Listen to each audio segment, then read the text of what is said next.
그 유튜브를 보는데 제가 평소에 보지도 않던 그 바둑이 눈에 띄었습니다. 바둑을 두는 걸 눈에 띄었습니다. 어느 한 프로 기사가 분장을 해가지고 바둑을 두는 현장에 가가지고 바둑을 좀 둔다는 그 여러 사람들, 시민들과 한판 대결을 벌이는 겁니다. 그러니까 저는 이제 바둑을 하나도 모르는데 왜 여기다 둬야 되는지, 왜 저기다 놓지 말아야 되는지 이렇게 약간의 설명을 깃들여 주는데 뭔가 이렇게 흥미를 돋구는 거예요. 설명을 들으니까 재밌는 거예요. 그러면서 게임을 이제 다 파하고 나서 이제 돌들을 다 이제 흩어버리는데 자신들이 둔 바둑알을 그 게임대로 나중에 다시 한번 놓습니다. 그 진 사람이 다시 한번 놓는 거예요. 그걸 다 기억하는 거예요. 잘 아는 용어로 그것을 복기라고 합니다. 그래서 한때 이세돌 프로 기사가 AI 알파고와 대결 유명했죠. 그가요 자신의 7, 8번째 수 때문에 그 경기를 이겼다고 말을 했습니다. 그걸 다 기억하는 거예요. 어떻게 이 어마어마한 수들을, 이 모든 수를 다 기억할 수 있을까? 의미가 있기 때문입니다. 하나하나 둔 바둑알은 어떠한 목적을 가지고 두기 때문에 그 바둑알에는 의미가 있는 것입니다. 그래서 몇 수를 다 기억하고 다시 둘 수가 있는 것입니다. 의미를 알면 쉽게 기억한다고 해요. 여러분, 적절한 비유일지는 모르겠으나 만약 하나님께서 이 세상을 통치하실 때 마치 바둑을 두는 것과 같다고 한다면 모든 바둑의 수에는 의미가 다 있을 것입니다. 오늘 에스겔서의 본문에는 그 내용이 국가가 멸망한 이스라엘이 포로 생활을 할 때 바벨론 제국에서 활동하던 에스겔 선지자를 통하여서 전달된 하나님의 메시지였습니다. 이스라엘 백성의 죄악이 너무나도 커서 설령 이 세 의인, 그러면서 노아, 다니엘, 욥이 그 땅에 있을지라도 그들의 의로움으로 다른 사람들을 구원할 수 없다라고 선언하시는 내용입니다. 여러분, 성경에는요 많고 많은 그 하나님의 사람들이 등장하는데 하나님의 의인으로서 이 세 명을 언급할 정도로 그들은 극한 상황에서도 하나님과의 의리를 지킨 모범적인 인물로 소개하고 있는 것입니다. 그 첫 번째 인물인 그 노아를 살펴보려고 합니다. 그리고 다음 시간에 다니엘, 그 다음 시간에 욥을 살펴보려고 해요. 여러분, 바둑에는요 묘수가 있고 강수가 있고 악수가 있고 호구 등 많은 수가 있겠지만 오늘 소개하고자 하는 일생을 보면 하나님의 강수 혹은 묘수가 드러나는 게 아닌가 생각이 됩니다. 노아 시대 때에 내어진 하나님의 계획이 이렇습니다. 오늘 창세기 6장 5절에서부터 6절을 보면 제가 읽습니다. 주님께서는 사람의 죄악이 세상에 가득 차고 마음에 생각하는 모든 계획이 언제나 악한 것인 뿐임을 보시고서 땅 위에 사람 지으셨음을 후회하시며 마음 아파하셨다. 자신의 형상을 따라서 창조된 모든 사람들이 온전하게 죄악만을 내뿜는 기계처럼 살아가는 모습을 보셨습니다. 악이 세상에 가득 찼다는 말은 하늘의 하늘, 그러니까 어느 한 공간에 그 공기도 허용하지 않고 죄악으로 완전히 다 뒤덮여 있는 상태, 점유해버렸다는 그 의미인 것입니다. 그 정도로 0.1%의 어떠한 선함도 보지 못하셨던 것 같습니다. 그 상태를 하나님은 사람의 마음으로 표현하시는 것이죠. 후회하고 마음 아파하셨다. 사람들이 죄로 가득하면요 땅도 저주를 받습니다. 12절입니다. 6장 12절. 하나님이 땅을 보시니 썩어 있었다. 살과 피를 지니고 땅 위에서 사는 모든 사람들의 삶이 속속들이 썩어 있었다. 높고 고귀한 의미를 주어서 인간답게 살아가게 하려는 하나님의 방식을 짓밟고 모든 패착을 가져오는 악수만을 두려는 인간의 잘못된 삶의 행동은 하나님은 어떻게 해야겠습니까? 그런 행동이 어떻게 해야 될까요? 죄악의 똥물에서 지내는 사랑하는 자녀를 향해서 잘한다 하는 게 아비의 심정이겠습니까? 죄악으로 인해서 영원한 죽음에 거하게 할 수 없는 이 하나님의 강한 의지, 강수를 두기 시작합니다. 7절입니다. 주님께서는 탄식하셨다. 내가 창조한 것이지만 사람을 이 땅에서 쓸어버리겠다. 사람뿐만 아니라 짐승과 땅 위를 기어다니는 것과 공중의 새까지 그렇게 하겠다. 그것들을 만든 것이 후회되는구나.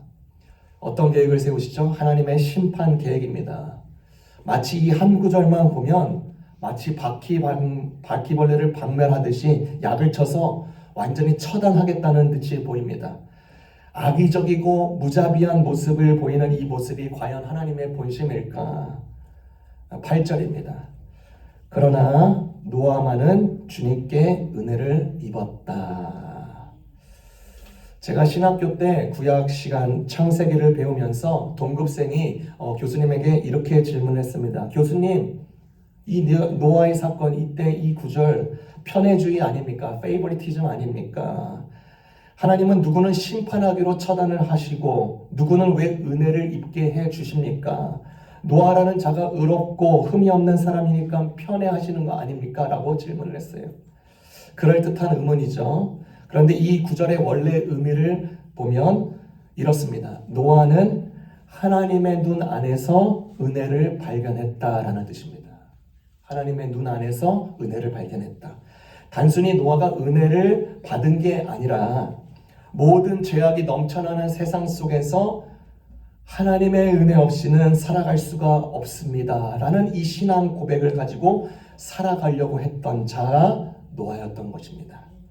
자발적으로 하나님의 은혜를 구하였던 자이고 그 마음, 그 중심이 하나님의 눈에 띄는 것입니다. 하나님의 강수로, 하나님의 강한 수로 전 세계 심판 계획을 내비치셨죠. 그러나 하나님은 묘수를 하나 두십니다. 바로 방주입니다. 잘 알고 있듯이 노아에게 방주를 만들어서 그곳에 안치하는 사람들을 위해서 그리고 온갖 동물들과 새들이 살아남도록 명령하십니다. 하나님의 묘수인 것 같은데요. 그렇죠?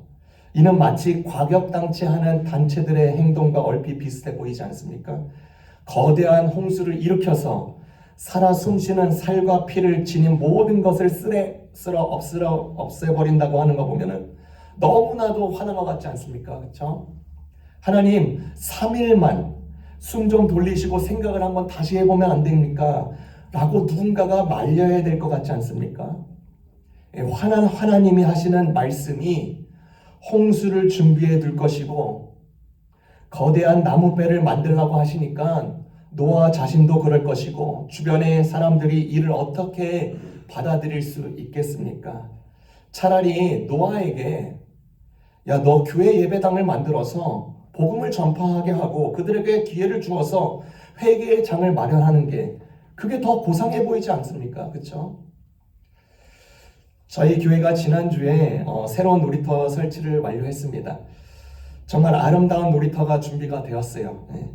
아이들이 시범을 해봤는데 너무도 좋다는 거예요. 그러면서 제 딸 탈리아가 그렇게 말을 합니다. 예전에 설치되었던 그 놀이터는 하나님이 화나서 우리에게 준 게 맞아. 지금은 하나님이 화가 안 나서 좋은 걸 우리에게 주셨어. 이렇게 말을 해요. 얼마나 웃었는지 모릅니다. 하나님이 당시에 잔뜩 화가 나 있으니까 홍수를 준비하고 계시고 만약에 화가 덜 나셨다면 홍수를 주시지 않고 차라리 더 좋고 좋은 아름다운 예배당 지어서 인격적으로 사람들에게 감화를 시키는 것이 더 맞는 말일까? 하나님은요, 자신의 감정의 반응이 아니라 공의의 하나님이시기 때문에 전 지구적이고 포괄적인 심판이 불가피하다는 것을 알려주고 계시는 것입니다. 아까 말했듯이 전 세계의 죄악이 하늘에 빈 공간이 없을 정도로 가득했기 때문에 이 심판의 규모는 온 땅의 모든 생물을 멸절시키는 것이었습니다. 만약에 노아가 훌륭한 예배당 짓고 사람들에게 회개와 복음을 전파했다고 해도 전 지구적인 홍수가 모든 것을 삼켜버리는 상황에서는 건물이든 사람이든 살아남을 수가 없습니다. 방주만이 그 홍수 위를 떠다니면서 생명을 보존케 하실 수 있는 유일한 물리적인 수단이 되는 것이죠. 그처럼 하나님은 한 줄기의 빛을 남겨두시는 것입니다. 감정 싸움 하자고 감정놀이 하는 게 아닙니다. 노아의 방주는 전 지구적인 심판이라는 상황에서 물리적인 생명 보존, 그리고 하나님의 말씀에 대한 순종의 증거로서 꼭 필요한 장치였습니다. 노아가 그때 당시 하나님의 명을 받았을 때 당시 심정이 어떻을까요?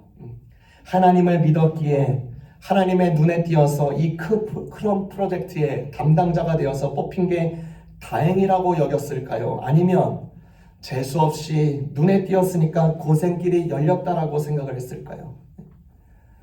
우리는 노아에 대해서 이 창세기 6장, 7장 한두 장으로 소개된 일의 진행 사항을 쉽게 읽을 수 있지만 그건요 조각배를 짓는 것도 아니고 120년에 걸쳐서 만들어야 되는 거대한 프로젝트입니다. 만약에 노아가 그 일을 싫다고 거절했다면 거절된 프로젝트로 남았을 것입니다. 노아는 그 일에 쓰임 받는다는 것을 질질 끌려서 억지로 하는 게 아니라 재수 없다고 여기는 것이 아니라 주도적으로 하나님의 일에 참여를 했습니다.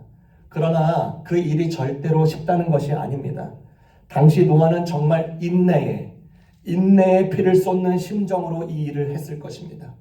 그냥 입 꾹 닫고 참아서 하나님의 일을 이루는 것이 아니라 하나님의 명을 받은 그것을 순종하면서 하루하루를 견딘 것이 그의 참된 인내였습니다.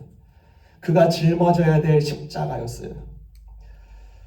여러분 11월 초 저희가 이제 몇 주 전에 11월 초가 되었죠. 한참 나무들이 색깔에 띄는 그 잎들을 멋지게 빛을 내고 큰 바람이 불었죠. 그리고 많은 비로 인해서 나무들의 옷을 벗어서 많은 낙엽을 내게 되었습니다. 저희 집과 또 옆집과 앞집 모두가 그랬어요. 그런데 한 가지 남아 있었던 게 있습니다. 뭐냐면 새 둥지입니다. 둥지. 저희 집 앞에 나무에도 하나가 있고요. 옆집 나무에도 하나가 있습니다. 꼭 단독주택에 멋진 맨션을 만든 것처럼 단단한 둥지가 자리 잡혀 있습니다. 여러분 새들은 어떨 때 집을 지을까요? 새들은 바람이 가장 강하게 부는 날 집을 짓습니다. 강한 바람에도 견딜 수 있는 튼튼한 집을 짓기 위해서 그런다고 합니다. 거대한 바람이 불고 폭우가 쏟아지는데도 나뭇가지가 꺾이면 꺾였지 새들의 집이 부서지지 않는 것은 바로 그들이 가장 강한 바람에 집을 지었기 때문입니다. 생각해 보세요. 가장 따뜻한 날씨, 가장 바람이 없는 날에 집을 지으면 그들에게도 굉장히 쉬울 것입니다. 둥지 만들기 위해서 새는요 나뭇가지를 묻어오는 것도 역풍을 맞을 필요도 없고 힘을 덜 쓰면서 더 빠른 시간에 둥지를 지을 수 있습니다. 그러나 새들도 아는 거예요. 그 결과는 반드시 좋지 않습니다. 바람이 불지 않는 날에 지은 집은요 약한 바람에도 허물어 버리는 것을 이 새들은 아는 것이에요. 만약 그런 집에 새들이 알을 낳으면 알이 땅에 떨어져 버리고 혹여나 새끼가 살아남았다 하더라도 새끼가 둥지에 있다가 새끼 또한 추락하고 만다는 것을 그들은 압니다. 그러한 이유 때문에 새들은 가장 강하게 부는 바람에 그 날에 집을 짓습니다.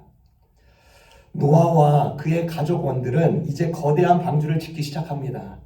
나무 하나하나를 자르면서 1개월, 3개월, 1년 그 과정을 이어갑니다. 하나님의 약속이 있기 때문에 그것만 바라보고 나가면 좋겠지만 주변 사람들의 조롱의 바람, 비방의 광풍이 끊임없이 불어 날아왔을 것입니다. 저 노아 아저씨 뭐한대? 미쳤나 봐. 집을 짓는 게 아니라 배를 만든다고? 거대한 홍수가 오니까 이 거대한 배를 만든다고? 배를 만들려면 물가 근처에서 만들지 왜 산 꼭대기에 만들지? 하나님을 좀 믿는다고 하더니 미쳐버렸구나. 10년, 20년을 격려를 받아가면서 이 일을 했다면 그 일을 해낼까 말까도 모자란 판에 비방과 비웃음, 조롱, 비판, 이제 사람들의 무관심의 풍파가 노아와 그의 집안에 크게 불었을 것입니다. 노아가 어떤 심정이었을까요? 정신 승리하면서 자기 주문을 계속 외웠을까요? 계속 자신에게 긍정의 에너지를 불러일으키는 말을 되뇌었을까요? 미국 유명한 시사 주간지 그 타임즈에서 예전에 마더 테레사의 삶이라는 기사를 올렸습니다. 인도에서 가장 낙후되고 가난하고 소외된 자들이 몰린 콜카타 지역에서 빈자들의 어머니라고 불린 그가 그곳에서 느꼈던 그 고뇌의 그 글을 남긴 것이죠. 자신의 지인에게 보낸 편지에 이렇게 보냈습니다. 자신은 지난 50년 동안에 하나님의 현존을 경험하지 못했습니다. 라고 그렇게 적었어요. 하나님의 소명을 받아서 가장 낙후되고 빈민가들이 극실한 곳에서 소명을 이루어가면서 살아간 그의 마음에는 메마름, 어둠, 외로움, 냉담이 있었습니다. 때로는 천국과 하나님의 존재에 대한 의심까지도 생겼다고 그가 솔직하게 고백을 했습니다. 그러나 그가 매일 아침에 일어나서 주님께 기도한 내용이 이렇습니다. 주님, 제가 전심으로 바라는 것은 주님의 기쁨입니다. 여러분, 노아의 심정도 이와 같지 않았을까요? 매일 주어진 의무는 목공소의 의무를 했고 고된 노동을 하고 덧붙여 사람들의 조롱과 심각해진 외면으로 쌓여졌을 뿐입니다. 하나님의 현존은커녕 그의 마음 중심에는 어둠, 외로움, 냉담, 고된 메마름이 자리 잡혔을 것입니다. 노아의 인생에 가장 강한 바람이 불고 있을 때 방주는 그렇게 한 토막 한 토막 그렇게 지어지고 있었습니다. 여러분, 농부는요, 비가 오지 않아도 모내기철이 되면 모내기를 반드시 해야 됩니다. 비가 오기만을 마냥 기다리는 것이 아니라 양수기로 지하수를 끌어올려서더라도 논에 물을 대어야 합니다. 그래야 가을에 벼를 수확할 수가 있는 것이죠. 부모가 세상을 떠났다고 해서 학생이 학교를 그만두거나 아내가 세상을 떠났다고 해서 남편이 직장을 그만두면 어떻게 되겠습니까? 고통이 있을 때 그 고통 가운데서 정작 해야 할 일은 해야 되는 것입니다. 악조건이 완화되기를 기다리는 것보다 그 악조건을 향해서 당당하게 나아갈 수 있어야 됩니다. 노아는 매일매일 그렇게 강한 바람을 맞으면서 방주를 지어간 것입니다. 일본에서 1000년 이상 가는 궁궐이나 그 고유 문화재를 짓는 그 목수들을 일컬어 궁목수라고 합니다. 이 궁목수들의 원칙이 있는데 뭐냐면 1000년 이상 갈 수 있는 건물을 지으려면 1000년 된 노송을 써야 한다. 이런 원칙이 있습니다. 즉 나무의 나이를 통해서 그 나무가 얼마나 오랜 세월을 견딜 수 있을까를 파악할 수 있다고 합니다. 1000년을 견딘 나무가 1000년의 쓰임을 받는다고 강조하는 것이죠. 노아 역시 120년에 걸친 방주를 짓지만 그 방주의 정말 핵심적인 원료는 나무 그 자체가 아니라 노아의 마음에서 흘러나오는 순종을 향한 인내 그 자체입니다. 오랜 세월 동안 고통과 시련을 겪은 그의 믿음입니다.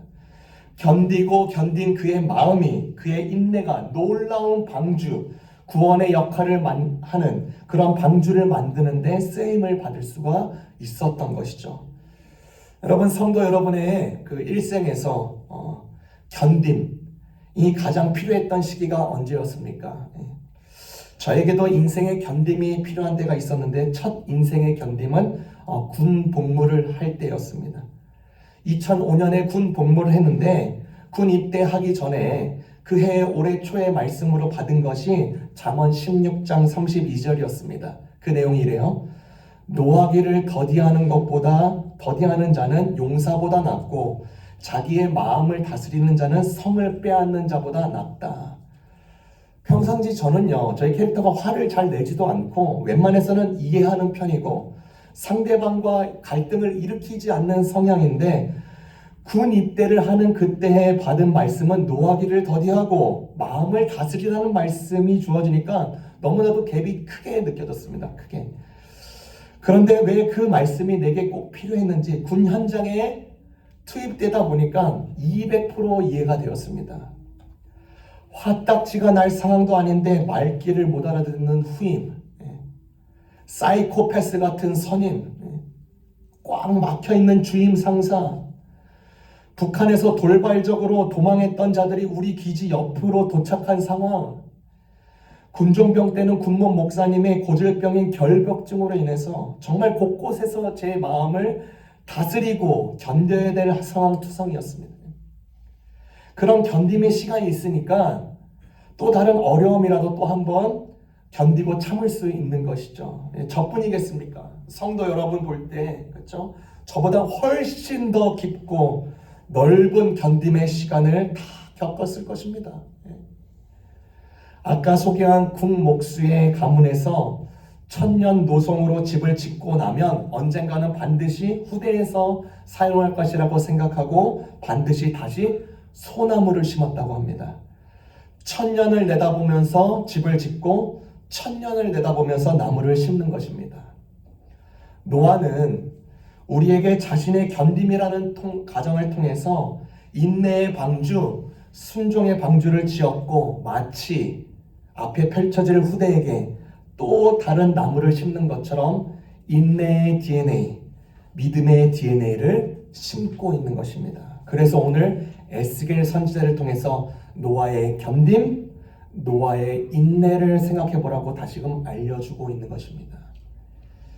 노아가 하나님의 눈에서 은혜를 발견했다는 말은 주님의 은혜로 인해서 자신의 맡겨진 일을 소명으로 인식하고 절대 심판과 물리적인 보존을 위해서 방주 사역에 인내했음을 의미하는 것입니다.